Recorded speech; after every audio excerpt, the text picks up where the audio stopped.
Hello friends, आप सबका स्वागत है हमारे यूट्यूब चैनल तक्षशिला एजुकेशन में। आज का जो हमारा टॉपिक है भारत का संवैधानिक विकास है। ठीक, ये हमारा दूसरा वीडियो है। इससे पहले वीडियो हमारा आ चुका है जो कि है हमारा संविधान। ठीक, तो जो हमारा संविधान है उसका बेसिक समझ के रूप में आपको उसको समझाया गया है। अगर आप उसे नहीं देखे हैं तो उसे चैनल के प्लेलिस्ट में जाएं और उस वीडियो को देख लें, तो ये वीडियो आपको काफ़ी अच्छे से समझ में आएगा। ठीक, तो चलते हैं हम अपने टॉपिक के तरफ, जो कि हमारा टॉपिक है भारत का संवैधानिक विकास। ठीक, तो ये जो भारत का संवैधानिक विकास है ये आज का हमारा टॉपिक है। इसको हमें आधुनिक भारत में भी पढ़ना है और पॉलिटी में भी पढ़ना है। ये जो दोनों सब्जेक्ट है, आधुनिक भारत और जो पॉलिटी जो सब्जेक्ट है, ये दोनों सब्जेक्ट के लिए कॉमन है। ये जो भारत का संवैधानिक विकास है ये हर एक एग्ज़ाम में पूछा जाता है। वो यूपीएससी से लेके पुलिस से, स्टेट पुलिस से क्यों नहीं हो, हर जगह ये पूछा जाता है क्वेश्चन। अगर आप एग्ज़ाम देते होंगे, पढ़ाई करते होंगे सच्चे मन से, तो आपको पता होगा। प्रीवियस ईयर आप उठा के देख, आपके एग्ज़ाम के लिए काफ़ी ही महत्वपूर्ण है। तो ये जो भारत का संवैधानिक विकास है, ये जो चैप्टर है इसको पढ़ने का प्रयास करते हैं और उसको समझने का भी प्रयास करेंगे। ओके, तो ये जैसे कि भारत का जो संवैधानिक विकास है ये एक टैग से नहीं हुआ, ये क्रमिक विकास है। मतलब रुक गया फिर हुआ, फिर धीरे धीरे धीरे धीरे स्टेप बाय जो होता है वैसे इसका विकास हुआ। इसे हम क्रमिक विकास कहते हैं। इसे हम ऐसे भी कह सकते हैं कि भारतीय संवैधानिक व्यवस्था का निर्माण किसी निश्चित समय पर नहीं हुआ, वरना यह क्रमिक विकास का परिणाम नहीं होता। जैसे हम इसे क्रमिक बोल रहे हैं ना, वैसे नहीं होता। ठीक, तो ये जो था ना, ये ब्रिटिश शासन के दौरान बहुत ही धीमी गति से हुआ है। भारत का जो संवैधानिक विकास है इसके इतिहास को दो भागों में विभक्त किया गया है। पहला, ईस्ट इंडियन कंपनी के शासन के अंतर्गत संविधान का विकास, और दूसरा ब्रिटेन की सरकार क्राउन के शासन के अंतर्गत विकास। ठीक, जैसे कि आप यहाँ पे देख रहे हैं, भारत का जो संवैधानिक विकास है पहले ईस्ट इंडियन कंपनी के अंतर्गत हुआ है। Regulating act 1773, Pitt's India act 1784, charter act 1793, charter act 1813, charter act 1833, charter act 1853। 1853 के बाद 1857 में एक ऐसा विद्रोह होता है जिसके बाद जो ईस्ट इंडियन कंपनी है उसका जो शासन है वो ब्रिटिश क्राउन के हाथ में चला जाता है। तो फिर यहाँ पे स्टार्ट होता है ब्रिटिश सरकार के शासन के अंतर्गत संविधान का विकास। तो आता है पहला भारत शासन अधिनियम 1858, फिर भारत परिषद अधिनियम 1861, फिर भारत परिषद अधिनियम 1892, भारत परिषद अधिनियम 1909 एंड भारत शासन अधिनियम 1919, भारत शासन अधिनियम 1935, फिर देन भारतीय स्वतंत्रता अधिनियम 1947। तो अब हम देखते हैं कि ये जो ईस्ट इंडियन कंपनी फिर ब्रिटेन क्राउन हुआ, ये ऐसे क्यों हुआ, दो भागों में क्यों विभक्त हो गया।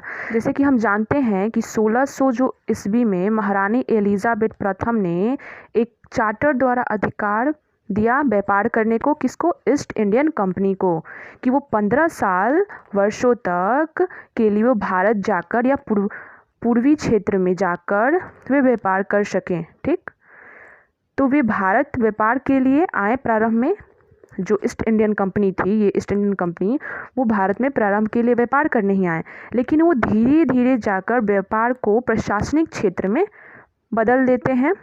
और ये प्रशासनिक क्षेत्र में कब बदलता है इसको हम जानते हैं, जब वह पलासी की लड़ाई लड़ते हैं 1757 में। 1757 में पलासी की लड़ाई लड़ते हैं। फिर बक्सर का युद्ध 1764 में युद्ध जीत जाते हैं। और 1765 ईस्वी में बंगाल, बिहार और उड़ीसा की दीवानी प्राप्त कर लिया उन्होंने। इसके साथ ही भारत में कंपनी के क्षेत्रीय शक्ति बनने की प्रक्रिया प्रारंभ हुई।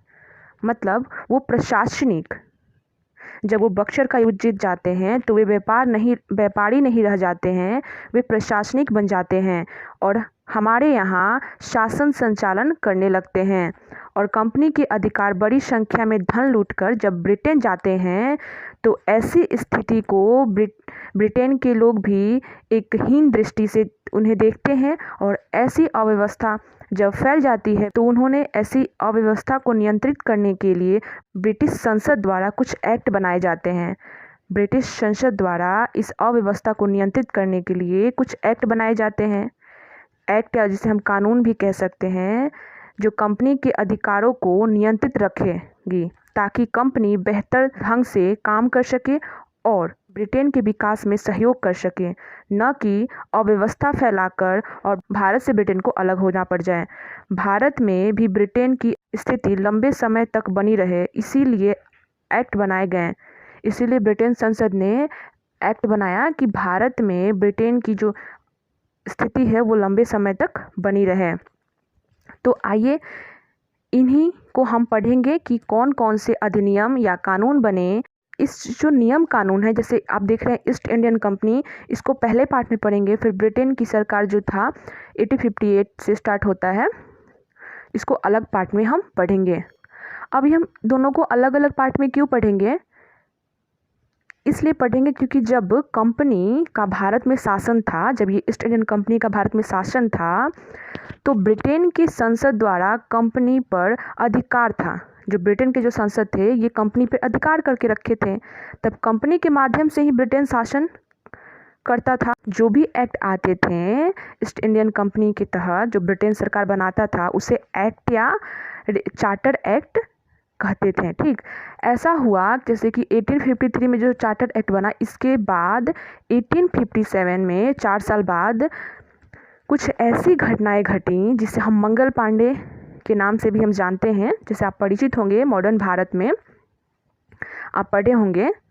ठीक, जैसे कि मैंने आपको स्टार्टिंग में ही बताया कि ये जो भारत का संवैधानिक विकास है ये आधुनिक भारत से भी रिलेट करता है और पॉलिटी से भी, ये दोनों सब्जेक्ट में कॉमन है। ठीक, 1857 के समय कंपनी से ये अधिकार हटके सीधे ब्रिटिश क्राउन के हाथ में चला जाता है। यहाँ से जो कंपनी का अधिकार होता है ये हट जाता है, फिर भारत में सीधे ब्रिटेन की सरकार क्राउन के शासन में चला जाता है। और भारत में ब्रिटेन के संसद के माध्यम से, ब्रिटेन का जो संसद था उसके माध्यम से चलने लगा 1858 से ही भारत में शासन, जिसमें पहला अधिनियम था भारत शासन अधिनियम 1858। ठीक, जिसको हम सेकेंड पार्ट में पढ़ेंगे। और पहला पार्ट जो हम स्टार्ट करेंगे वो है रेगुलेटिंग एक्ट 1773। ठीक, जो ईस्ट इंडियन कंपनी के द्वारा पहला रेगुलेटिंग एक्ट बना था। तो जो पहला पार्ट आएगा उसमें हम regulating act, Pitt's India act, charter act, ये जो भी एक्ट हैं इनमें पढ़ेंगे कि इसमें क्या क्या मुख्य बिंदु थे, इसमें क्या क्या चेंज हुए, कंपनी पे क्या क्या अधिकार लागू हुए। और जो दूसरा पार्ट आएगा भारत का संवैधानिक विकास का दूसरा पार्ट जो आएगा, उसमें हम ब्रिटेन सरकार के अंतर्गत कौन कौन सा अधिनियम बना उसको हम जानेंगे। आज का वीडियो बस हमारा इतना ही। मिलते हैं नई वीडियो में भारत का संवैधानिक विकास पार्ट 1 में, उसको ज़रूर देखिएगा। आपका आने वाला एग्ज़ाम में क्वेश्चन छूट जाएगा। फिर एक एक क्वेश्चन आपके एग्ज़ाम के लिए बहुत ही इंपॉर्टेंट होता है और इसे आप छोड़िएगा नहीं। अगर आपको हमारा वीडियो पसंद आया है तो इसे लाइक करें, शेयर करें, सब्सक्राइब करें। लाइक, शेयर और सब्सक्राइब करने में आपको कोई भी पेमेंट नहीं करना हो, फ्री ऑफ कॉस्ट है आपके लिए। सो लाइक करें, शेयर करें, सब्सक्राइब करें।